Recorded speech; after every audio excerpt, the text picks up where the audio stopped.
Good morning, and thank you to the organisers for this conference and for the invitation to present this story about the Homophobia survey. The short presentation I'm going to give is, when you're doing something like this, you're not quite sure of your audience, so you cover all bases. So although I've done lots of slides, I won't be deaf by PowerPoint, I'm pleased to say. The reason I've circulated these survey copies, all 12 of them, is so when you get bored of me, at least you've got something else to read, and it saves me having to go through each one. So please pass them around. There are 12 different versions, as I said, and they give you some idea of the outcome, specific outcome of the project. There's two real aims to this presentation, although I've put lots of outcomes on there. The first is just describe the project, which is the Prevalence of Homophobia survey. But secondly, to share with you what turned out to be an unforeseen outcome of this project, which was really a measurement of the tolerance or lack of tolerance within the education system towards the issue of homophobic bullying. That was not a foreseen outcome. Maybe it should have been, maybe it was my naivety. So the project started almost 8 years ago with a recognition that the original government advice published in 2003 entitled Homophobic Bullying and sent to every school was just not being applied. At this stage I was a national advisor to the largest teaching union, the National Union of Teachers on their LGBT committee, and increasingly we were, maybe good, obviously, that we're getting lots of reports from teachers about the prevalence of homophobia in their schools. The big problem was the dearth of any baseline data of the extent of that and the nature of that homophobic bullying. It's very difficult to go into negotiations with a local authority or a school on the basis of one or two cases of teachers who have actually, usually it's gone to the extreme of leaving the profession or going on long-term sick as a result of homophobic bullying, to then argue for a whole-scale review of policy and practice. Usually you get thrown back, i.e. expense is the usual argument, and there's many other reasons which I don't wish to go into, but essentially put it under the umbrella of homophobia. Before I begin this, I should perhaps just say something about the context of what's happening in education. It's already been touched on by Sally.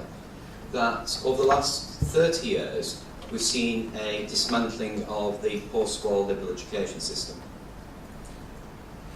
towards a system of exam cramming, essentially a narrowing of the curriculum, and schools being weighed by no other measure than the number of young people it can cram through exams. So my colleagues in the teaching profession will have annual targets of getting 100% A to C's out of their examination classes. And if not, there are consequences, which can and does include being kicked out of the profession.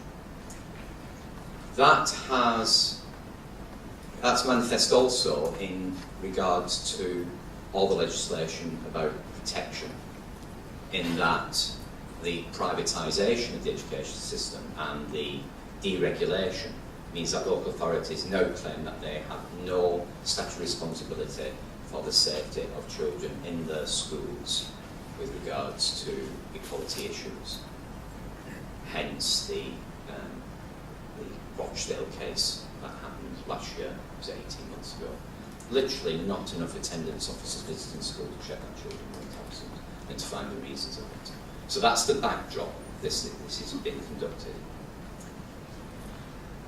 The survey was meant to test two arguments. One, the extent that homophobia was endemic in schools, and secondly, that a majority of teachers actually wanted to address the issue.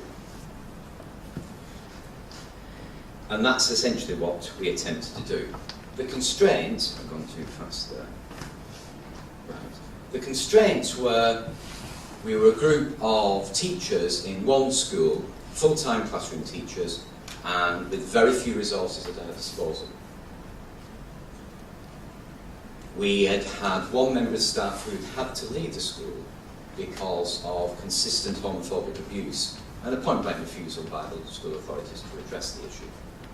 So we commenced a survey and devised a survey that was 1 page with minimal number of questions. I think there's 9 questions in all. The first part of the questionnaire was just asking colleagues about their observations and their perceptions of homophobic abuse in the classroom and in the school in general. The second part was training needs. If they perceived or requested training to better deal and address and challenge homophobia in the school. And a caveat to that was what the best means of doing that, for which there's an option of whole school approach or individual. So that's what we set off to do in 2007. And out of a school of 112 teachers, quite remarkably, we had over 100 returns. And no one would be surprised here by the results. They echoed the earlier National Stonewall Survey of 2007, and I think it's fair to say the general conclusion is endemic homophobia within that school I worked at. When it came to an assessment of training needs, what was most reassuring was, I think it was 82% request by the teachers for specific training, mindful that there is very little equality training that goes on, either in your training as a teacher or within service training.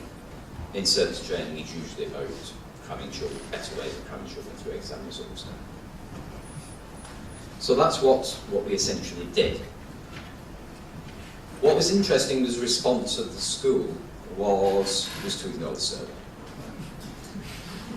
I know you're shocked. Yes. So what we did next? What happened next is, so I will get there eventually. So denial, refusal, and practical obstacles. I must share just an anecdote, sorry, about the practical obstructions. The first was in the school. We used the school photocopier as a trade union representative, and they built the union. We've done that for decades. When it came to photocopying the questionnaire, the management moved and banned the questionnaire from being printed on the school photocopier. So we had to send it out to printers and send it to teachers' homes to bring it into the school. And then there was admonishments that any member found filling out the questionnaire would be disciplined. So we're not talking about a tolerant atmosphere in this particular school, but what was interesting was when we rolled it out. Now, my school was in Oldham, and I was the LGBT rep on the committee, and we adopted it and rolled it out to 5 pilot schools. And again, the response was quite remarkable, over a 50% return, which anyone who's involved in surveys, I thought that was, rather than the results, it was just the number of people who participated. Mindful of teachers' usual day, where you negotiate with your bladder, once I've marked the set of routes I will go and empty, you go to see the staff room, just because of the workload and the nature of the job. So that colleagues have found time to select out from this huge pile of paper that appears in your pigeonhole every day, the survey. And in many cases, in the Oldham one, they've actually found an envelope and posted it back to us. It was quite remarkable. And somewhere amongst you now is the report that came out, the first Oldham prevalence of homophobia survey, finally launched in November 2008. The region of the NUT then adopted it as a model, and it was rolled out. And all these surveys are available on the internet, not at the NUT website, I'll come to that in a moment, but to the Schools Out website. All you have to type in is Schools Out, prevalence of homophobia surveys, and they're all listed ready for downloading there. You'll notice that Oldham and Lancashire actually did 2 surveys with 2 years apart to see if there's any changes. As you can imagine, there weren't. But it was to provide a more structured approach to the survey. The latest one was published for LGBT history for Birmingham.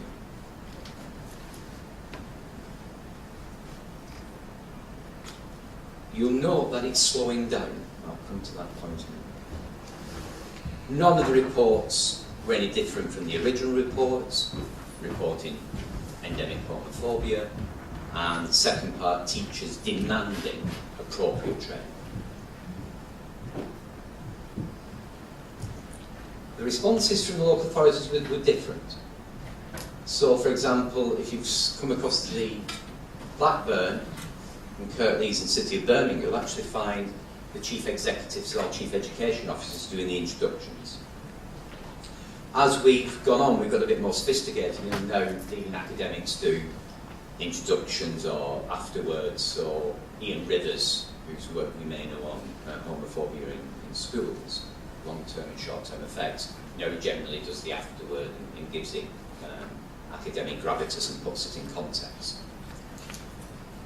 So that's very, very briefly a short history of the prevalence of homophobia.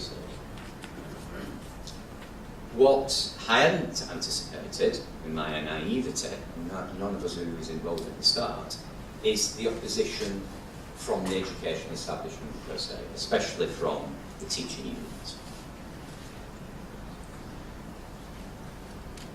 Now, I was going to treat you to a presentation that we gave at press releases, but you know the stuff, so I won't bore you with it. This is the more interesting education union, and this is what I mentioned earlier, testing. And remember what we're doing here, we're merely providing baseline data. Although in the press conference and the subsequent work we advocate, like celebrating LGBT History Month, proper training for staff, etc., etc., this is just the first step, that is providing baseline data. And with the exception of, well, this is the largest database, it's over 5,000 teachers now.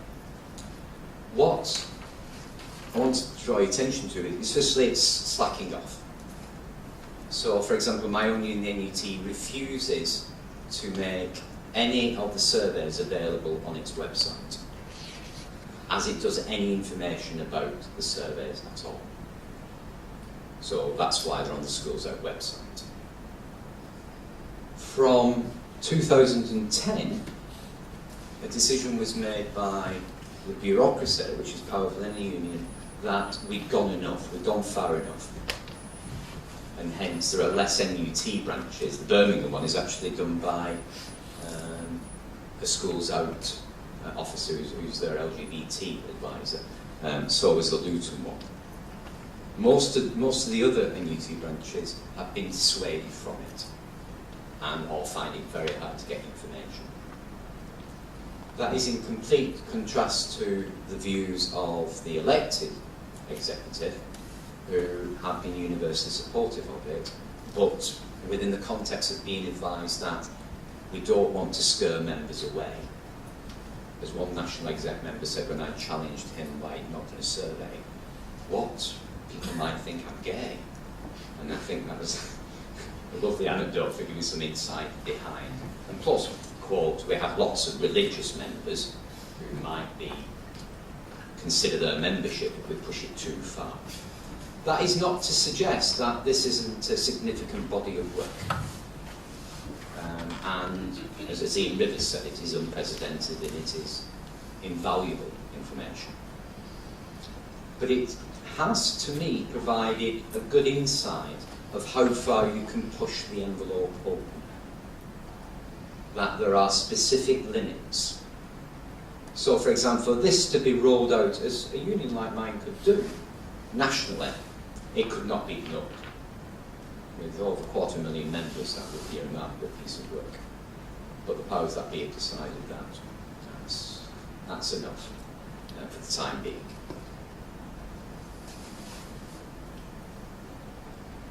The Oldham example is very interesting in this.